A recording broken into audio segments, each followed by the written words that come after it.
wakampatia hela zake, wakamwambia nenda na usitizame nyuma, na hapo ndio mwisho Mwabili alionekana. A Kenyan activist goes missing in Tanzania. Again, the government denies involvement. Tanzania denies knowledge. But here's the kicker. Both governments are now accused of working together to silence dissent. And the latest victim, a man whose only crime was telling the Kenyan government to stop donating in churches while its citizens starve.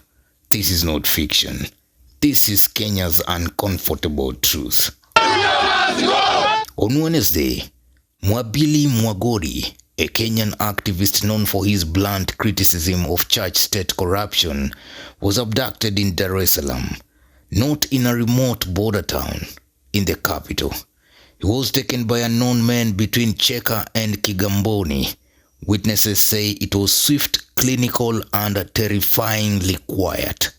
3 days later, no official word, no leads, just a void. Walikutana na gari lililowazuia. His sister, veteran journalist Isabella Kituri, held back tears as she addressed the media. She confirmed the family's worst fears. Na wakampatia hela zake, wakamwambia nenda na usitizame nyuma, na hapo ndio mwisho Mwabili alionekana. So, wasiwasi wetu ni kwa nikina nani hawa ambao walimchukua kati ya Cheka na Kigamboni, na mbona hadi sasa hajaonekana.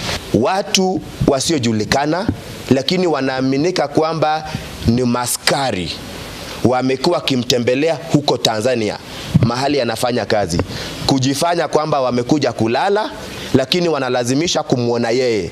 The family claims he has been under surveillance over his involvement in Gen Z protests in June 2024. The family says Mwabili was a marked man. Threats started way back in October last year, following his participation in the Gen Z protests.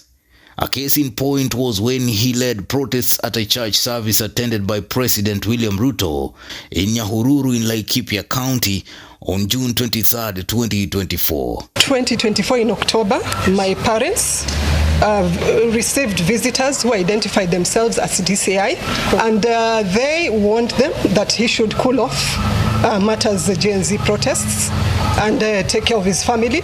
Failure to which, to quote my parents, that mama ambieni mtoto msije mkaweka hema hapa.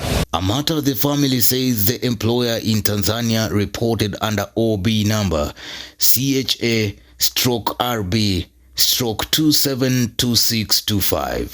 Back at home, the family has reported the matter at Kileleshwa police station and urged Foreign Affairs Cabinet Secretary Musalia Mudavadi to intervene. Those who are holding him out there know that we know, and that they will be held accountable. Sure.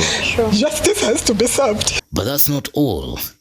Prominent voices online are connecting dots the authorities would rather ignore. Mwabili Mwagodi posted on X, Mwabili Mwagodi has never had issues with Tanzania, so Tanzania can't be the culprit. This was likely done by Kenyan authorities with Tanzania's blessing. Now both sides will play ignorant. Sadly, we may never see or hear from him again. It's chilling and plausible. And here is what Anwar Sadat alleged. The Tanzanian police are currently torturing Mwabili Mwagodi on the orders of Ruto. His fault is calling out the Kenyan government to stop killing its citizens. Now, pause. That's a serious claim. But in a country where abductions of vocal critics are becoming routine, people aren't dismissing it as conspiracy. They are seeing tunataka serikali ya Kenya haraka iwezekanavyo ifunge ubalozi wa Tanzania hapa nchini Kenya, kwa sababu nchi ya Tanzania inaendelea kukiuka mkataba wa Jumuiya ya Afrika Mashariki. The abduction comes 2 months after similar incidents where activists Boniface Mwangi and Agasa Atuhaire were picked in a similar manner, only to be dumped at the Kenya and Uganda border respectively. The two who were allegedly sexually assaulted have filed a case before the East African Court of Justice, accusing the government of Tanzania of grave human rights violations. In their suit, They are demanding public apologies from the three nations plus compensation of at least $1 million each. Behind the curtains, some suggest a tactical alliance between President Ruto and President Suluhu, a quid pro quo arrangement to quietly deal with pesky dissidents under the guise of regional cooperation. The logic? Ruto avoids international scrutiny by outsourcing the dirty work. Suluhu avoids being seen as hostile to Kenya while delivering regional stability. Meanwhile, activists like Mwabili Mwagodi disappear into the fog of diplomatic silence. Mwabili was vocal about the misuse of public funds, particularly the obsession with church donations, often in the millions, while citizens cried for school fees, hospital beds and unga subsidies. To Kenya's elite, he wasn't just annoying, he was dangerous. To the regional status quo, a virus spreading Gen Z defiance across East Africa. His family now links his disappearance directly to this activism. Let's zoom out. Mwabili's case isn't isolated. Other activists in Kenya have reported surveillance, threats, and harassment.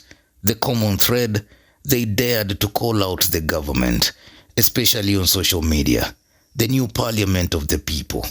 Rights groups are now demanding that the Kenyan government formally engage Tanzania and ensure Mwabili's safe return. But how do you knock on a door you may have helped lock? Because sasa mimi mwenyewe nilifanyia kazi mambo ya Jumuiya ya Afrika Mashariki, mimi na Rais Kikwete na wengineo, Rwagasira hata before Kikwete na Waganda, Foreign Minister Uganda, when we had only 3 countries. Tukajaribu kufufua Jumuiya ya Afrika Mashariki. I would want to ask Mheshimiwa Suluhu to reconsider this whole thing. Akiona wa Kenya asione kama ni maadui. This is not just about one man, Kenyans argue. It's about the creeping criminalization of free thought in East Africa.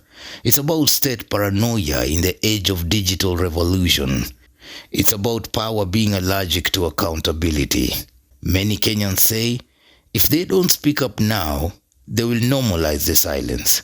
If they don't challenge the system, they enable it.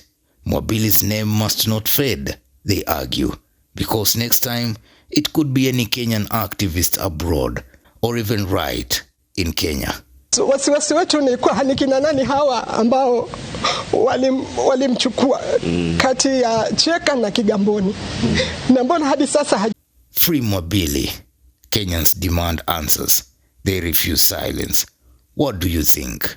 Newsroom, Maisha TV, Bushabi Jr.